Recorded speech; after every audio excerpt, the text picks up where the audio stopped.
नमस्कार, TV9 मराठीमध्ये आपल्या सगळ्यांचं स्वागत. मी निखिला. महाराष्ट्र विधानसभा निवडणुकांचं काउंटडाऊन सुरू झालेलं आहे आणि प्रचार शिगेला पोहोचलेला आहे.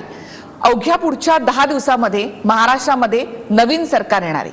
अशा वेळेला महाराष्ट्रामध्ये भाजप सगळ्यात मोठा पक्ष, भाजपचे राष्ट्रीय सरचिटणीस विनोद तावडे आज आपल्या सोबत आहेत. तावडेजी, खूप खूप स्वागत तुमचं TV9 मध्ये. महाराष्ट्रामध्ये येताय तुम्ही, म्हणजे विधानसभा निवडणुकांच्या निमित्तानं छान वाटतं. याआधी मागच्या इलेक्शन मध्ये तुम्ही दिल्लीमध्ये गेलात. एक मराठी आवाज दिल्लीमध्ये पोहोचला, त्याचाही महाराष्ट्राला आनंद झाला. आज विधानसभा निवडणुकांच्या निमित्तानं तुम्ही महाराष्ट्रामध्ये आहात. चर्चा अशी आहे की तुम्ही यापुढे महाराष्ट्रात राहणार आहात. इतर भारतीय जनता पार्टीमध्ये ज्या गोष्टीची चर्चा असते ना, ते 100% होत नाही, हे पक्क समजा. आणि मी बऱ्याच वेळा म्हटलं की मला प्रामाणिकपणे राष्ट्रीय स्तरावर काम करताना एक वेगळा आनंद मिळतोय.